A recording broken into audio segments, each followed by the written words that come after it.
Olá, pessoal do canal Tratamento de Efluentes. Sejam todos muito bem-vindos a mais um vídeo explicativo. Eu gostaria de convidar aqueles que ainda não estão inscritos no canal que se inscrevessem e, se gostarem do vídeo, não esqueçam de dar o seu ok aí, porque isso ajuda também a divulgar os nossos vídeos. No último vídeo eu comentei com você sobre a parte de coagulação, floculação e tal, né? A parte mais assim conceitual. Hoje eu vou falar para vocês de uma etapa muito importante em alguns tratamentos de efluentes, que é a redução do cromo hexavalente. Isso é muito importante para algumas galvanoplastias e também em algumas outras empresas que, em alguma etapa do seu processo produtivo, acabam gerando um efluente que contém cromo hexavalente, tá? Para fazer como da vez anterior, eu vou compartilhar com vocês aqui a tela com um texto que vai servir de base para que eu possa tecer os comentários. Vamos lá, então. Então, pessoal, este aqui é o livro do professor Cavalcanti, como eu já comentei com vocês em vezes anteriores. Eu gosto muito dele. Eu fiz algumas complementações aqui, tá? No livro do professor, mas vocês podem usar esse material aqui sem problema nenhum. Então, veja bem, ó, inicialmente é necessário reduzir o cromo hexavalente, que é encontrado em cromatos, ao estado de trivalência. Por que a gente precisa fazer isso? Lembra que quando eu comentei com vocês no vídeo anterior sobre a precipitação de metais, eu comentei que todos os metais, de uma maneira geral, eles reagem ao aumento de pH. Ou seja, quando tu vai subindo o pH, tem aquela curva que é um triângulo invertido, né? Então a gente vai subindo o pH e o metal cada vez vai ficando menos solúvel, até um certo ponto, quando ele acaba invertendo e ressolubiliza. Porém, no caso do cromo, que é um metal no estado hexavalente, o cromo 6, isso não acontece, pessoal. Ele tanto é solúvel no meio ácido, quanto é solúvel no meio alcalino. Ele nunca vai ser insolúvel. Por isso que é o problema do cromo hexavalente, né? No pH extremamente ácido, ou abaixo, né, de 5, ele vai estar na forma de dicromato, que é esse ânion que está aqui, ó, Cr2O7. Este aqui é o dicromato. Num pH ácido, ele está na forma de dicromato. E num pH alcalino, ele vai estar na forma de cromato, tá? Que é o CrO4. Ok? Muito bem. Então, para mim poder eliminar o cromo de um efluente, onde ele está na forma hexavalente, eu primeiro tenho que reduzi-lo para a forma trivalente, porque a forma trivalente, sim, vai obedecer aquele gráfico lá com o V invertido. Ele vai insolubilizar num certo pH, porque ele é solúvel no ácido, mas ele vai voltar a solubilizar se o pH subir também. Porque aqui eu tenho o cromo trivalente e acima de um certo pH eu teria o ânion chamado cromito, que é solúvel em água também.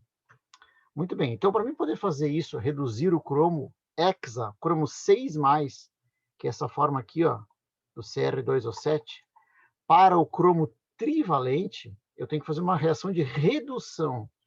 Então eu vou ter que usar um agente redutor. E essa redução geralmente, pessoal, geralmente é feita em pH baixo. É possível fazer em pH alcalino? Eu vou mostrar depois para vocês que é possível, sim. Mas na maioria das vezes a gente faz no pH baixo, tá? Como agentes redutores, podem ser utilizados o SO2, que é o dióxido de enxofre, que é um gás, né? Então, ele é menos usado porque, imagina, eu teria que manipular cilindros desse gás, que é um gás extremamente tóxico, né? Então, é muito difícil usar ele na forma de gás, de SO2.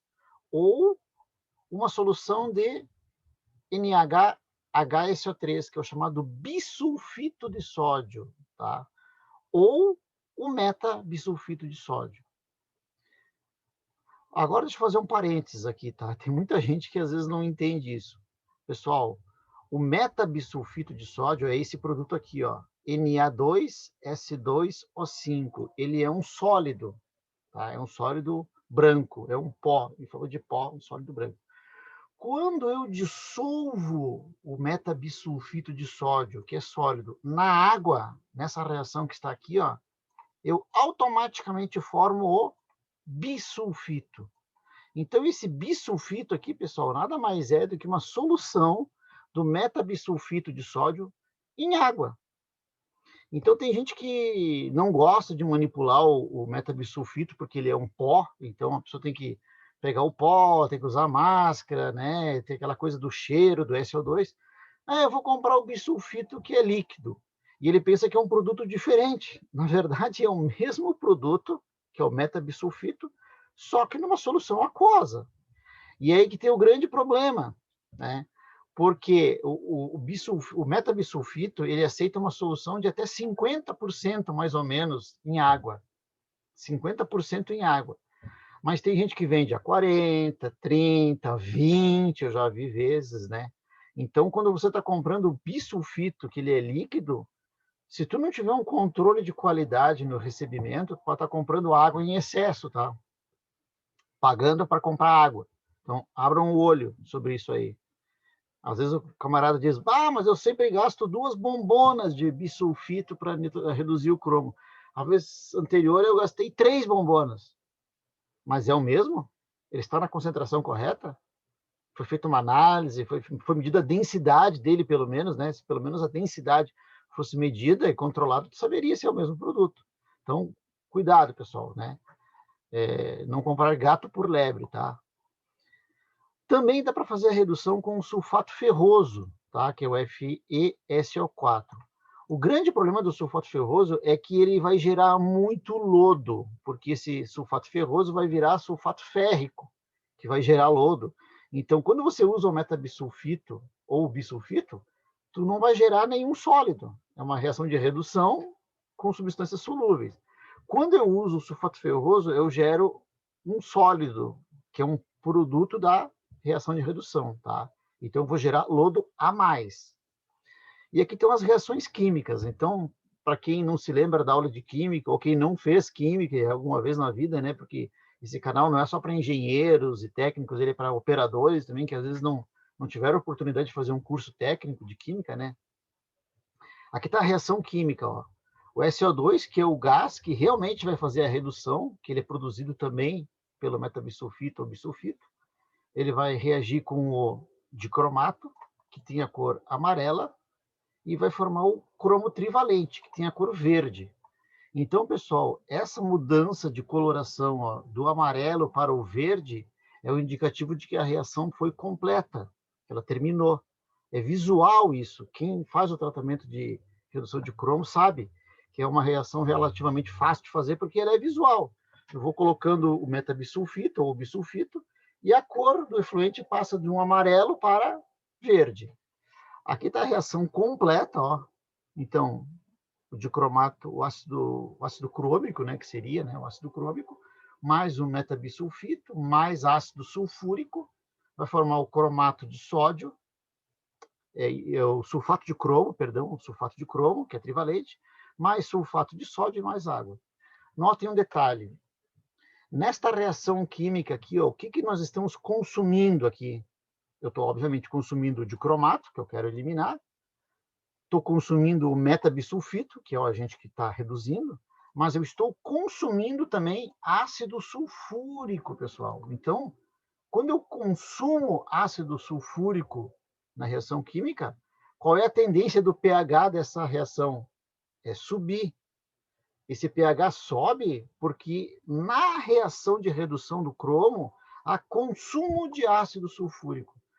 Para cada 2 mol de ácido crômico que eu reduzo, eu consumo 3 de ácido sulfúrico. Eu consumo a mesma quantidade de móis de ácido sulfúrico que de metabisulfito.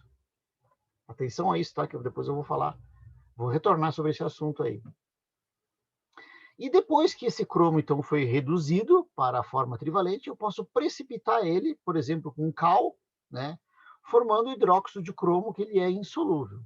E mais sulfato de cálcio, que também é pouco solúvel. Então, vou formar bastante lodo aqui nesse caso aqui, se eu usar o cal. Conforme eu falei para vocês no vídeo anterior, onde eu comentei sobre neutralização, né? Quais as vantagens de usar soda, quais as vantagens de usar o cal, etc. e tal. Ok? Continuando, então. Veja bem, ó, a reação ela se processa rapidamente em pH baixo. Eu vou mostrar um gráfico para vocês depois que vai explicar isso. Para tanto, adiciona-se um ácido para que o pH se situe entre 2 e 3. Pessoal, pH muito menor que 2 é problema, porque se o pH estiver muito baixo, 1 ou até 0, né, em alguns casos, se o pH estiver muito ácido, o metabisulfito, quando você adiciona, ele se decompõe na hora e forma muito gás. E esse gás formado, que é o SO2, esse gás aqui, ó, o SO2, ele é muito agressivo. Ele é um gás assim que ele irrita os olhos, a garganta, as mucosas de uma maneira geral, né? Ele sufoca, é um gás muito sufocante. Então, cuidado, não deixem o pH muito baixo, porque vai formar muito gás.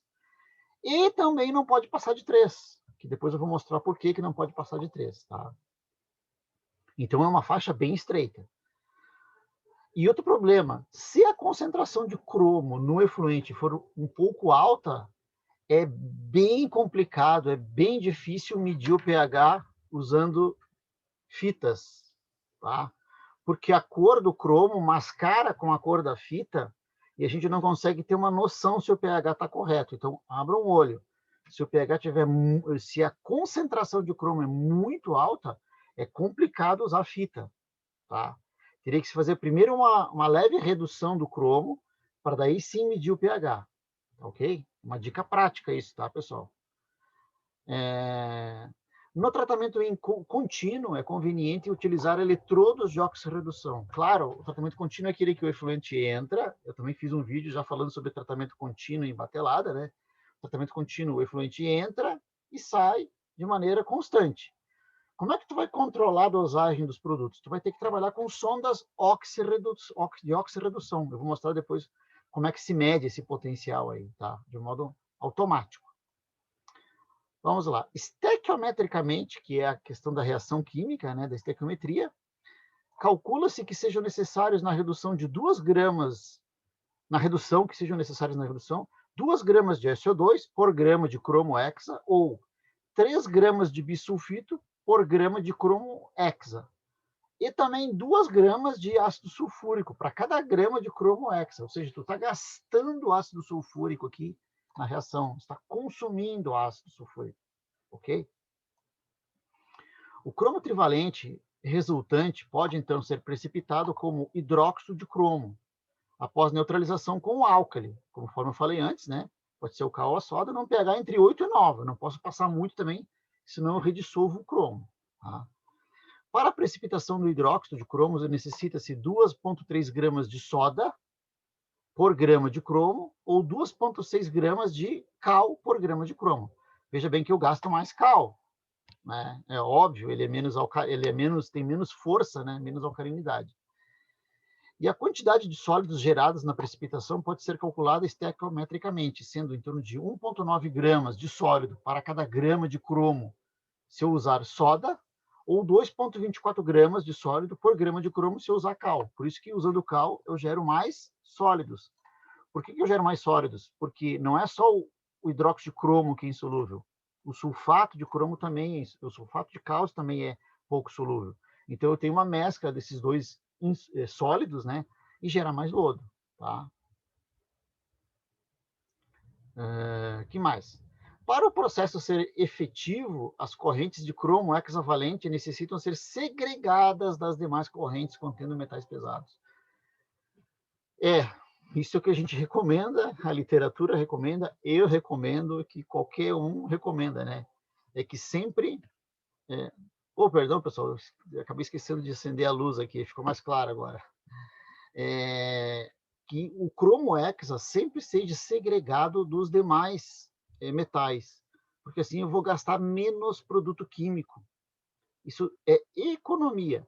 E além disso, lembrem, aquelas curvas que eu coloquei no vídeo anterior, da precipitação dos metais, elas só valem quando o metal ele é sozinho. Se eu tiver mistura de metais, essas curvas podem se deslocar. Então, sempre é interessante, pessoal, separar os metais, sempre que possível. Tá?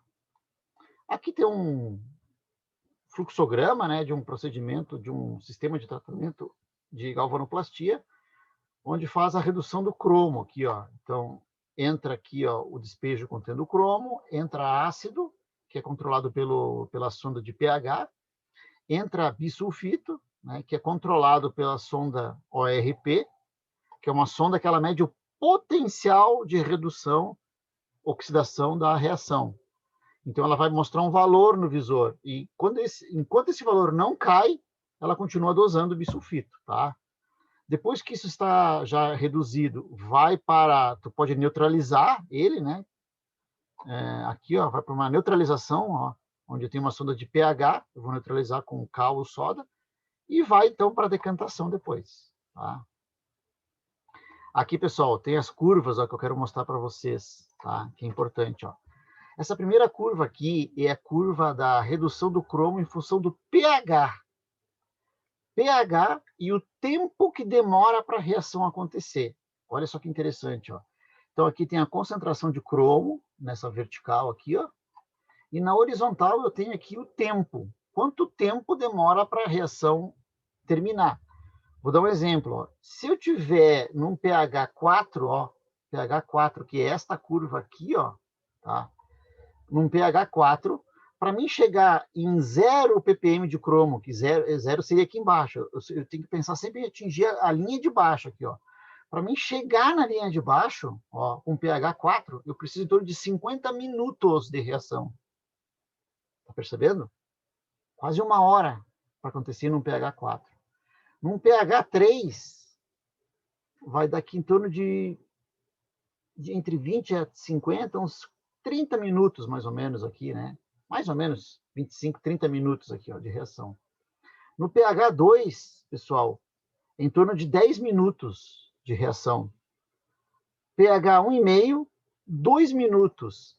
E pH 1, menos que 1 minuto. Só que cuidado, se o pH estiver muito baixo e a quantidade de cromo é muito alta e você jogar muito metabisulfito, vai liberar muito gás. Então, eu ficaria aqui, ó, no pH 2, tá? Que seria essa curva aqui, ó, pH 2. Ó, em torno de 10 minutos de reação. 10 minutos. Eu já vi gente reduzir cromo em 30 segundos, tá? Colocou o metabisulfito, deixou 30 segundos e foi embora. Tá percebendo? Tempo é importante. E aqui na segunda curva nós temos, então, o potencial ORP, que seria quando a gente faz a reação de redução de modo contínuo, medindo o potencial. Aqui ele está considerando um pH 2,5, tá? Mas para o pH 2 não vai variar muito, porque como o pH pode ser entre 2 a 3, ele considerou 2,5. Então vocês podem ver que no início, o potencial está aqui em torno de 900 milivolts, mais ou menos. No máximo ele chega a 900, pode chegar um pouquinho menos, tá?